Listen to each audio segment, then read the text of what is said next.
Listen closely. Don't you feel it? It's not a draft from a window. It's a chilling whisper from the deepest part of your soul.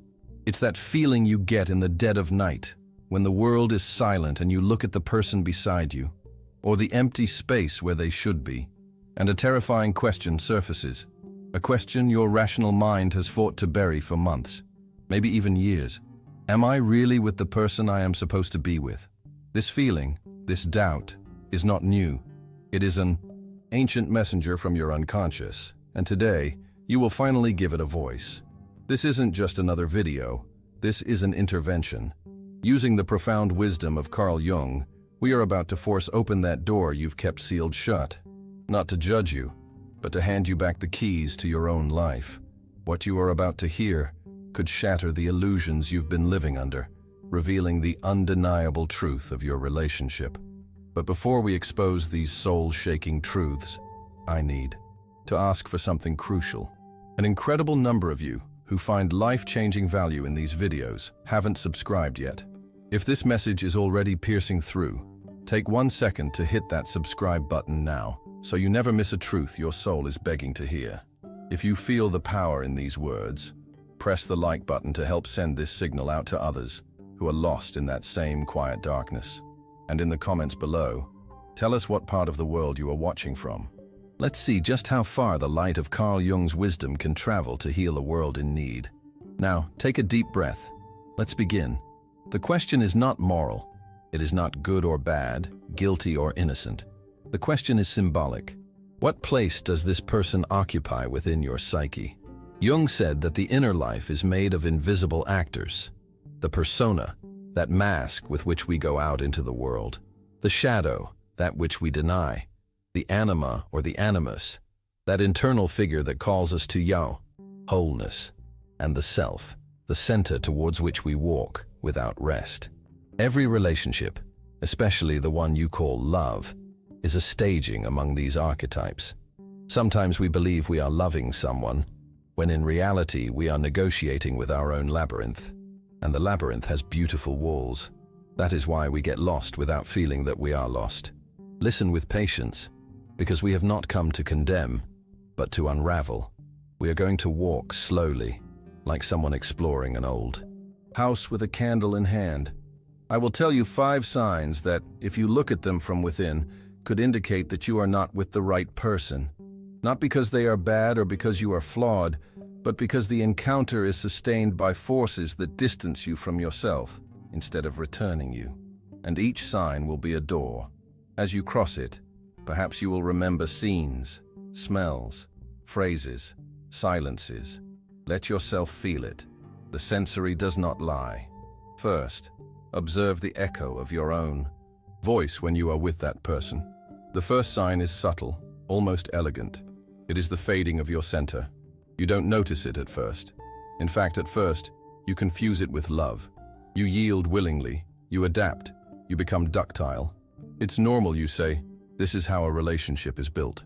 But there is a fine line that separates flexibility from self-betrayal. The unconscious knows it. When the persona, that social mask, grows fat at the expense of the soul, you begin to live outwardly. You hear yourself speak and you don't recognize yourself. Decisions are not born from an intimate place, but from the fear of losing the bond.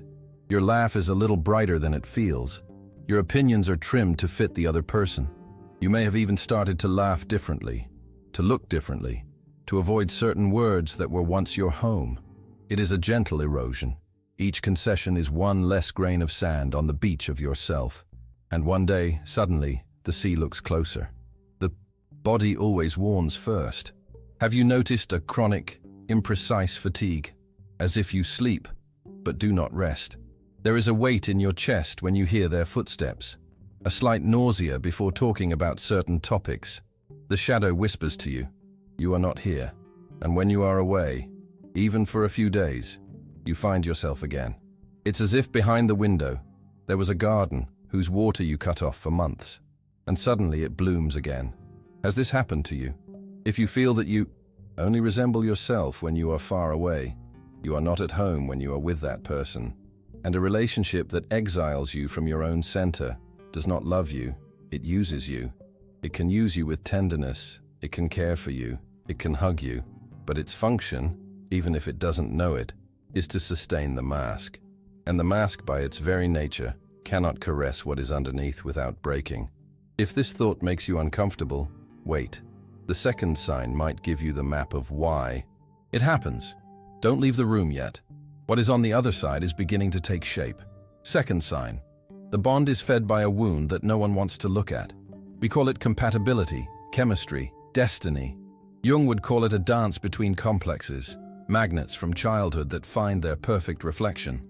If as a child you learned that love smelled of worry, you will look for someone who worries you. If you learned that affection was earned by solving others' problems, you will love someone who needs to be saved. And if your wound is invisibility, you will choose someone who doesn't quite see you, because there your shadow can continue to live without being disturbed. The relationship becomes a ritual where each person offers their pain as an offering and waits for the other to heal it with gestures that are never enough. Look with honesty. How many conversations revolve around what is not right, what could be better, promises of change that are beautiful but are repeated? Like a mantra every time a crisis threatens to leave it without oxygen. There is something almost mystical in that, a synchronicity that seems like a sign from the universe, because just when you decide to leave, a gesture, a coincidence, a call appears, and you say, "See? It was meant to happen. This is a message." Sometimes it is. Sometimes it is inertia disguised as destiny. The unconscious is ingenious. When it fears the void, it creates symbols that sustain the theater. I'll tell you a scene. Paula repeatedly dreams of a flooded house. In the dream, she runs upstairs to avoid drowning and finds her partner calmly saying, "It's not a big deal." When I asked her what she felt upon waking, she told me, "I feel that I carry the entire weight of the water." In her waking life, Paula was the one who solved every disaster, the one who anticipated every failure. Do you see the metaphor?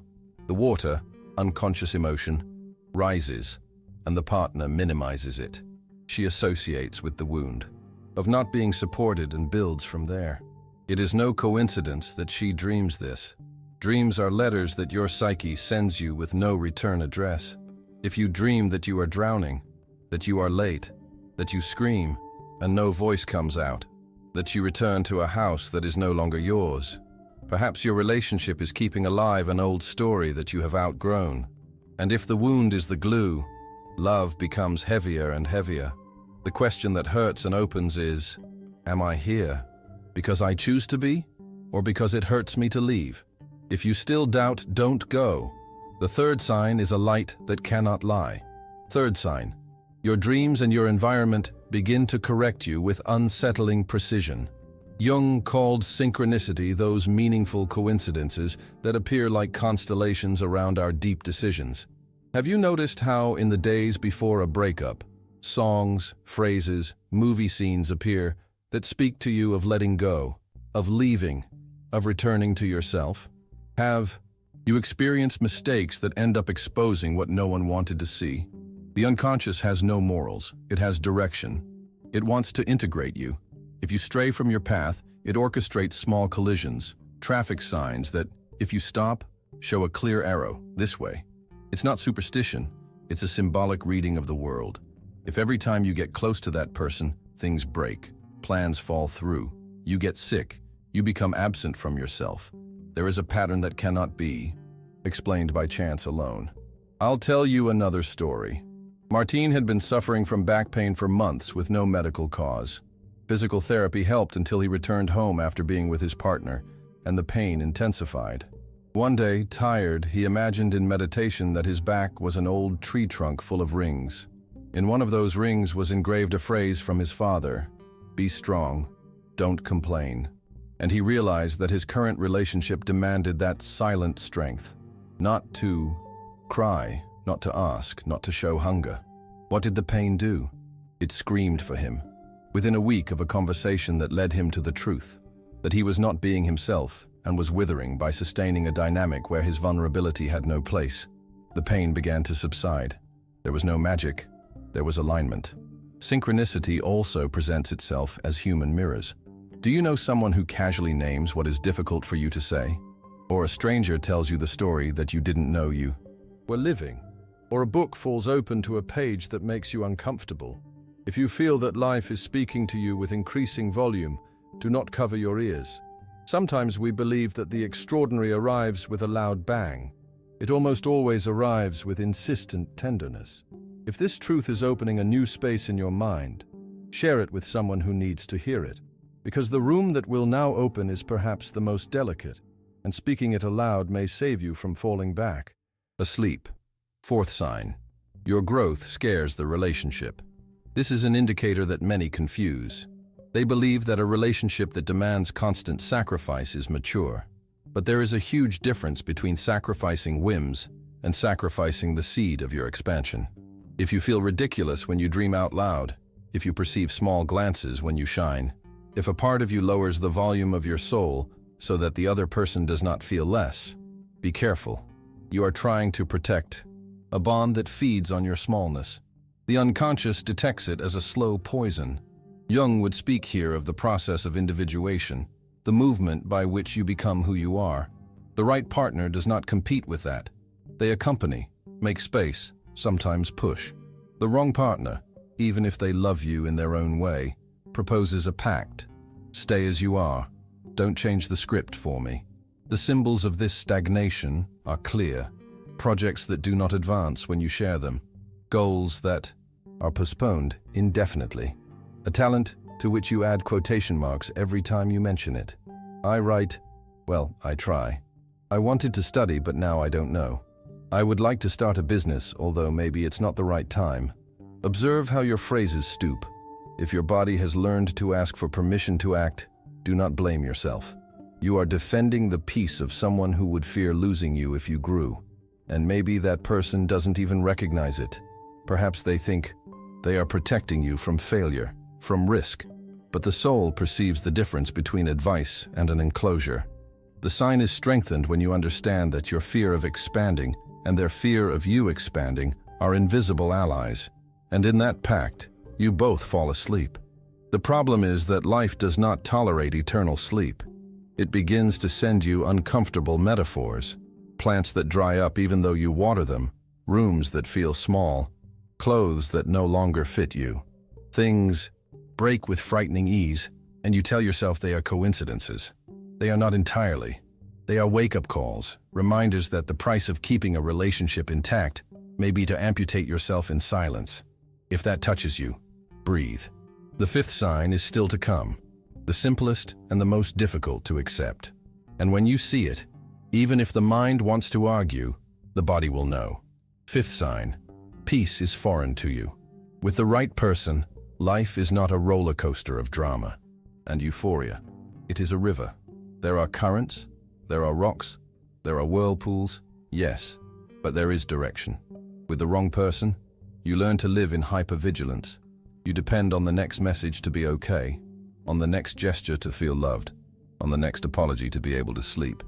You become addicted to the modulation of what the other gives you, as if love were a volume knob in someone else's hands. Intense chemistry is confused with destiny. It's normal. The body reads adrenaline as important.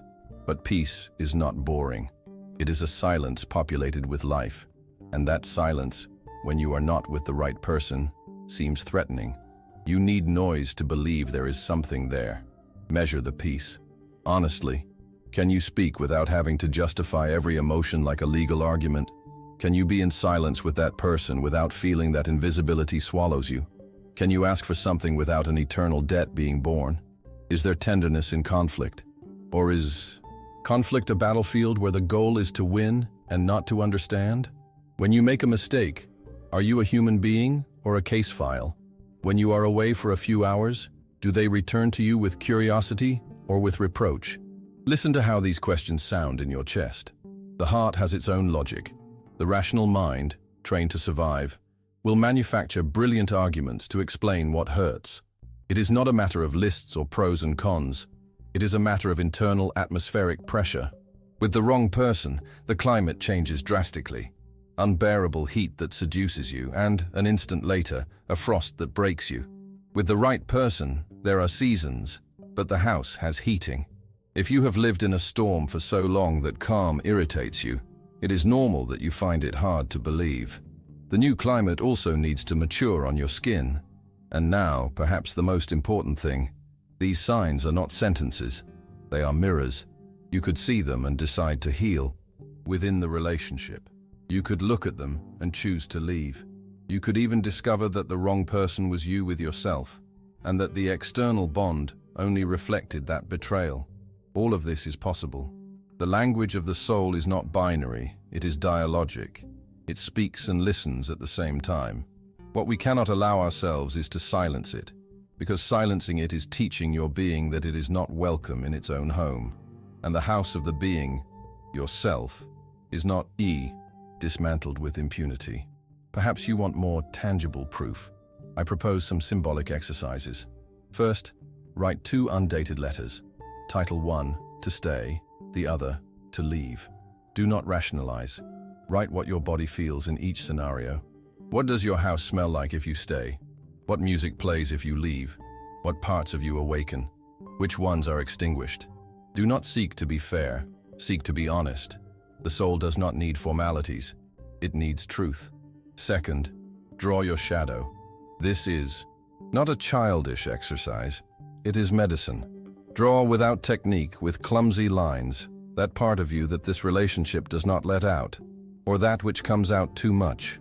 Your anger, your tenderness, your sexuality, your ambition, your stillness. Look at that drawing as one looks at a wounded animal, with respect. Ask it what it wants. Third, listen to your dreams for 10 nights. Upon waking, without lifting your head from the pillow, write down what you remember. Do not interpret. Just record. You will see patterns, a number that repeats, an insistent color, a place that returns. The unconscious does not speak Spanish or English. It speaks in images. Learn its grammar. It will help you decide, not from fear, but from a deep agreement with your direction. And let's talk about the archetype that confuses us most in love, the savior. How sweet it feels to be needed. How powerful to believe oneself indispensable. It is not love. It is ego with the perfume of altruism. The savior creates the victim. The victim creates the savior. It is a psychic marriage. As long as the savior does not let go of their cape, there will be no space for a you who takes responsibility for themselves, nor for an other who can grow. Sometimes the most loving way to accompany someone is by removing the net. Other times, the most loving way to stay is to let go of your need to fix everything. The archetype of the inner mother, father, well integrated, does not eternally apply soothing balms. It sets boundaries, and boundaries are a form of beauty. If in your relationship boundaries are offensive, you are not in a garden, you are in a minefield. You take each step holding your breath, and no one flourishes with empty lungs. Let's return to the persona. That mask has been useful. Thanks to it, you have friends, a job, a stable social life. But the persona cannot sustain love on its own. It is by nature a borrowed outfit. Real intimacy begins when the mask gives way to the face with all its asymmetries. If your relationship is sustained by the presentation, by the presentable version of both of you, you will see that the conversations are full of makeup. You talk about the weather, about tasks, about others, about half-made plans. And every time you try to open a space for the sacred, that rare silence where the truth appears, something urgent comes up, something interrupts, something is tiring. It is the sign that the mask does not want to exhibit what it considers imperfect. The problem is that the right love feeds on the imperfect. It does not adorn it, it inhabits it.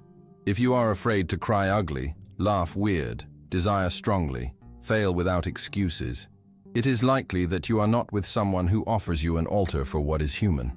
And then your soul, which knows what it needs, begins to crack from within. There is a myth that does a lot of harm. The right person completes you. No, the right person accompanies you while you complete yourself. That difference is the border between a romantic tale and a process of individuation. When someone completes you, you are left without your own legs. If they leave, you collapse. When someone walks beside you, each one has their own skeleton, and the embrace is a luxury, not a cast. Check if your current love is a luxury or a cast. Ask yourself if the we you have built has space for two eyes that stretch, change, and suddenly want something else. The love that needs you not to change is not love. It is a fragile balance of fears. The love that sees you change and decides to keep choosing you, or to say goodbye with the dignity of one who honors what was lived. That is the love that looks towards totality. If this moves you, hold the tremor. It is the tremor of an old building having its foundations changed. Nothing is falling. It is adjusting. I want to talk to you about those promises we repeat so as not to feel, when this phase passes, when I finally have time, when things calm down. The future as a life raft is a trick of the mind to avoid looking at the present, and the present has an undeniable quality. It either nourishes you or it drains you. It's not about every day being a festival. It's about the general trend being one of sustenance. If the general trend is one of exhaustion, if your eyes are duller, if your friends say, "We don't see you anymore," if your art, whatever your form of art is, hasn't visited you for months, pay attention. The soul is also measured by its brightness, not the social brightness of a photo, but an intimate brightness that is felt while walking. Lightness, curiosity, the desire to learn something new without needing the other's approval. If you have stopped studying what you liked, going to the places where your spirit expands, talking to the people who remind you of who you are, perhaps you are paying a very high toll to sustain a relationship that does not sustain you. And there is no more expensive toll than the one your own life charges you. Sometimes you don't leave because you stay to take care of the history. After all we've been through, you tell yourself, how can I leave? Honoring the history does not require continuing it. There are books that change us, and yet we close them on the precise page. It is an act of love for the text and for the reader. How hard it is to accept that a great love may not be the right love. How liberating, too, because the correctness of love is not its intensity, but its truth. Intensity vaporizes oceans. Truth contains them. If you find yourself justifying every pain in the name of a beautiful past, remember this: memory is loyal, but life demands presence. And the presence of your soul may be asking for something else. No one taught you how to say goodbye to what was sacred to you. I know. But you can learn. You learn it like you learn to breathe in water. At first, you swallow, then you float. Finally, you swim. Do not confuse incompatibility with failure. Do not confuse leaving with betrayal. The real betrayal is staying when your soul has already left.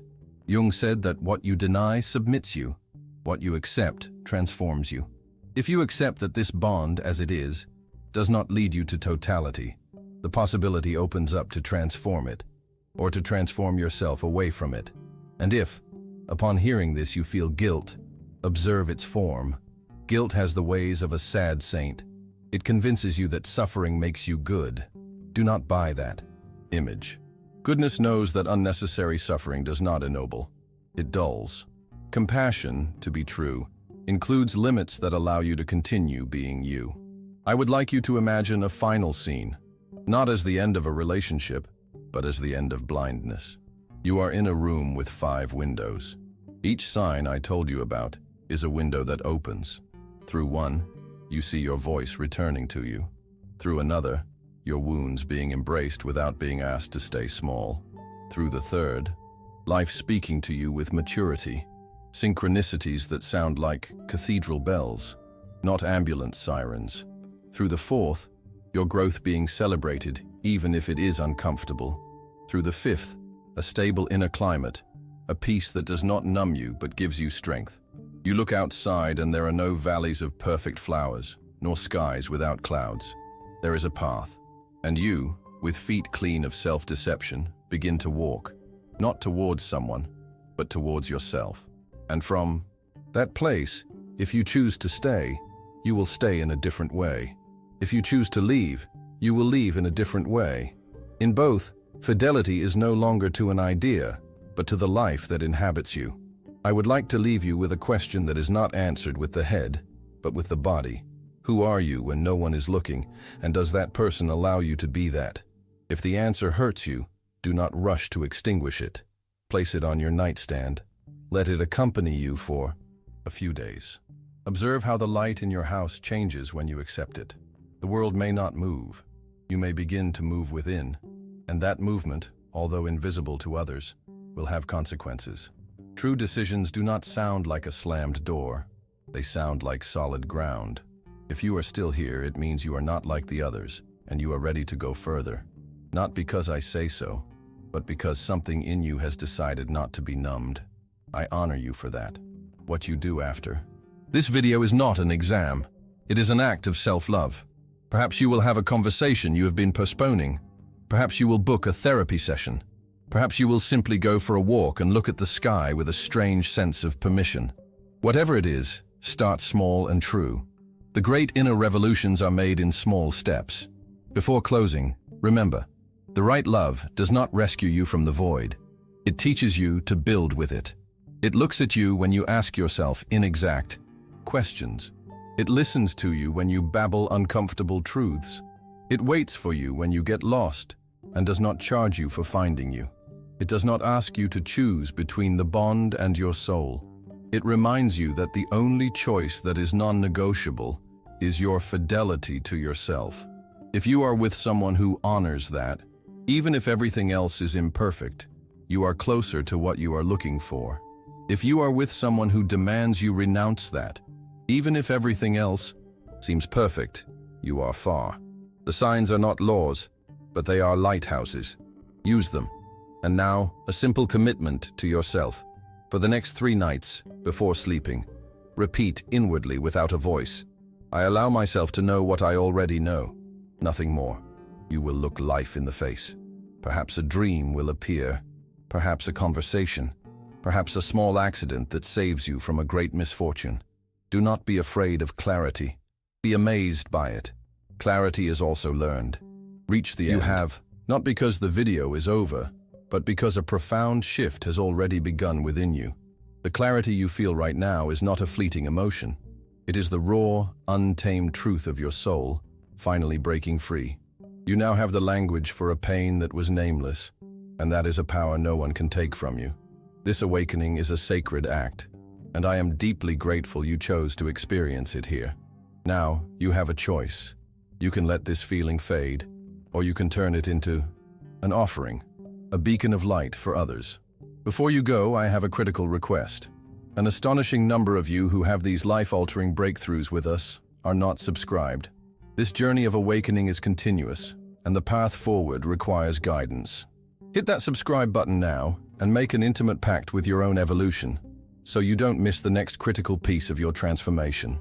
Press the like button to amplify this truth across the world, making it a signal for those still lost in the dark. And now, for the most important part. In the comments below, I want you to answer a powerful question from your soul. In just one word, what is the single greatest truth this video has revealed to you? Just one word. Naming it is the first step to owning it. So I leave you not with a farewell, but with a mission. Stop searching for the right person as if they were a magic charm to fix your life. Instead, become the person your soul has been crying out for you to be: uncompromising, authentic, and free. From that unshakable center, the right love won't be something you find. It will be something that finds you. The pain, the confusion, the resistance, it's all part of it. You do not need the route to be easy. You only need it to be yours. And when it is, love will no longer be a destination you arrive at. It will become the very way you inhabit your life.